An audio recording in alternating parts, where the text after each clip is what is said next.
The Ravens all over Denver, 41-10. Wow. That was just Denver didn't even get off the bus, I don't think. The Commanders beat the Giants 27-22. They had to work for that one a bit. Sam's Raiders fall huge to the Bengals 41-24. It ended up costing somebody his job. 3 somebody's actually. We'll talk about that in a second. The Panthers beat the Saints 23-22, and that cost somebody his job. The Falcons beat the Cowboys. Thank you for handling our light work 27-21. Dak got injured. CeeDee Lamb got injured. I don't think it's the Cowboys' year, guys. You're gonna start putting away your cowboy gear and wait till next season. That's right. Start punching those TVs early if you're in Dallas. The Bills beat the Dolphins 30-27 on a last-second field goal. That fourth quarter especially was really wild, back and forth. The Chargers beat the Browns 27-10. The trash goat, Jameis Winston, I said it in the chat, congratulations on 100 career interceptions. That's my trash goat. Love that. The Titans beat the Patriots in overtime 20-17. That was a wild fourth quarter at the end. Drake May with that Drake last... May, yeah. Just the balls on fourth down as he's like falling. He throws a prayer ball up and Ramondre Stevenson catches it to send the game to overtime. And then Drake May goes full rookie and throws a pick immediately in overtime once he gets his first shot. And that's the game. Let's see. The Cardinals beat the Bears 29-9. The first place Cardinals in the NFC West by half a game over literally the other 3 teams that are all 4-4. The Lions beat the Packers 24-14. That game wasn't as close as the score might indicate. And the Rams in overtime get the job done against the Seahawks 26-20 in overtime, like I said. So that's fun. Like I said, it basically knotted everybody up at 4-4 in the NFC West with the Niners as well. And on Thursday, the Jets get the job done against the Texans 21-13. Hopefully the Texans can get Nico Collins back this week. Maybe he could come off of IR. We'll see. The Vikings beat the 11th is what I was hearing here. So yeah, it's possible. Yeah. So the Vikings beat the Colts on Sunday Night Football 21-13. And as we speak right now, it is the Chiefs hosting the Buccaneers. That game is scoreless with about 4 minutes left in the first quarter. So there are your football scores. The Niners did not play. I don't have I only have one piece of breaking news. The news we've all been waiting for. That's right. Offensive lineman John Feliciano is coming back. His practice window has been opened. Oh, and Christian McCaffrey too. So yeah, Christian McCaffrey guy. Yes, I think he's going to be something in the league. Yeah. He could be all right. He might play a small role at some point. Okay, so that being said, on Tuesday, Deontay Johnson was traded from Carolina to Baltimore, which makes that win by Carolina a little bit even more impressive to me. Yeah. They did it without that top receiver. Let's see. Because of the resulting week, let's say it like that, the Raiders fired offensive coordinator Luke Getsy, quarterback coach Rich Scangarello, and offensive line coach James Craig. So they cleaned out house on the offensive side of the ball. I think Antonio Pierce's seat is feeling pretty warm as well, even though it's his first year. It's just this team does not look ready week in and week out. Honestly, Well, he also announced that he doesn't even know who the starting quarterback is going to be next week, and that's scary. Yeah. I mean, AOC is going to be out for a few more weeks, and if you're holding 2 cards up and you're trying to figure out Desmond Ridder or the stash, I'm pretty question about who's going to start too. I tell you what, we already know Desmond Ridder's not the answer. We know that Gardner Minshew. Minshew's not the answer either. And I think we're pretty sure that Aiden O'Connell's not the answer either. So I think they just have a mess and they're just going to try to lose as many games as possible going forward. Breaking news, the Chiefs just scored a field goal. It's 3-0 with 2:16 left in the first. And I mean, so yeah, this is the first step of danger signs in Las Vegas, and I'm sure if Sam were on right now, he'd be sounding the alarm. This is not a good thing by any stretch. When you have to fire coaches midseason, that means things have gone horribly, horribly wrong. Yep. But not going horribly wrong.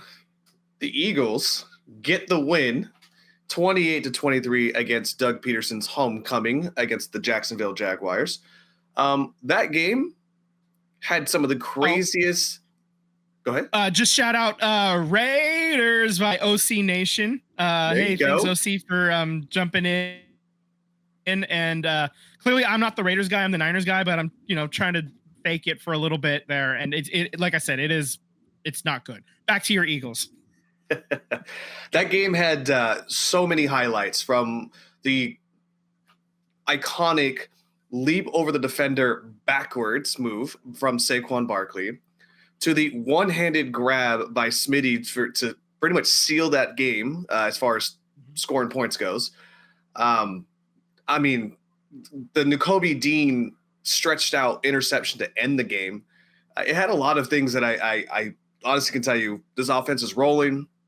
The defense looks connected. They look like they've all bought in finally to Vic Fangio's defense, which you're aware of as a 49ers fan. Navarro Bowman, may his knee always be better in than his retirement here. I'm just thinking that as much as I loved everything that I saw from this game, Nick Sirianni still pisses me off in this Britney Spears phase. I mean, you go for it on fourth down, you miss the first time. That's fine. You're up 10 points. We're rolling. That's fine. You missed the 2-point conversion on a offsides call, so you get to the ball to the 2-yard line. That's fine. But then when you repeatedly beat your head against the wall and do that over and over and over again with zero success, kick the ball. Take the points. All right, we should have been up by 12 points. That one field goal would have put you up 9, right? Like at the end of the game, kicking a field goal instead of going for it, that would have put you up 9. That's 2 scores. They can't touch you at that point. I don't know what, whatever. Yeah. Well, at the end there, it's like, we haven't used our kicker since the first quarter. Let's throw him in the fourth quarter to kick a 57-yard field goal. I'm sure he'll make that. Yeah. So some questionable things from the head coach, and that's all I'm saying. I'll take the win. Right. I mean, it may require a deep playoff run for Sirianni to keep his job. What do you think about that? I'm with you. I feel like if he had lost this game, that seat would have gotten extremely hot, like really quick. And it's not because the Eagles lost the game. It's the way they would have lost that game. If we would have lost the game because of those play calls that he did on the fourth down and repeatedly going for 2 when you didn't need to, the seat's getting a little warm. It's not boiling hot, but it's getting warm. So I agree. I think a deep playoff run probably going to have to be the only way that he keeps his job going into next season. So and deep means NFC title game or further. Yeah, exactly. It doesn't mean like winning the wild card game and then bowing out in the divisional. I don't think that's enough. Yeah, if these problems persist, Yeah, we're basically chasing the Lions and the Vikings right now, and then obviously the Commanders, which we'll see them in a couple weeks here. Up next week is Dallas, so it's fuck Dallas week. So and you're doing that without Dak and possibly without CeeDee Lamb as well. So if you don't get the job done, that's worse. Then it's Trey Lance era now. Yeah, we'll see. We'll see how ahead of the curve Shanahan was on that pick. Yeah. Well, who do you got? I mean, let's get some previews here. You got the Buccaneers next week. Obviously, they're playing tonight. If CMC said he's good to go, I put it in the win column automatically. That's what. Yeah, I mean, honestly, especially even if you get John Feliciano back as well, like he's an important offensive lineman too. Like even if he's like just sprinkled in for 25%, give some of the other guys a little bit of rest, so that'll be helpful as well. And just make everybody better in the long run. That's what we like, So we'll see. I'm pulling up the Niners schedule right now as we speak. So next week is at Tampa Bay. So that's a 10 a.m. game. That'll be early. Yeah, and then you got you're hosting the Seahawks, and then you're going to Green Bay in like right before Thanksgiving. So so the schedule doesn't get any easier. You got the Bills, and then the Bears don't look bad either. Yeah, there Yeah. are no easy outs the rest of the way for the Niners. But also that goes the other way too. The other teams have to play the Niners. It's not the Niners just have to play the Bills. The Bills have to also play the Niners, you know? Yeah. So it's iron sharpens iron is what we're hoping for. That's what we've seen from the Niners in recent years. Is the second half of the season they really turn it on. They go like 7-1, 8-1, 8-0 down the stretch in the last few years. After starting off middling, 3-5, 4-4, whatever. The switch gets flipped, and hopefully that happens again this year. Christian McCaffrey coming back is going to be a huge part of that if it does happen. So yeah. Agreed. All right. That being said, one more note. The Saints fired head coach Dennis Allen. The special teams coach Darren Rizzi is named the interim head coach. So, again, they started off the season 2-0, and then they have not won since.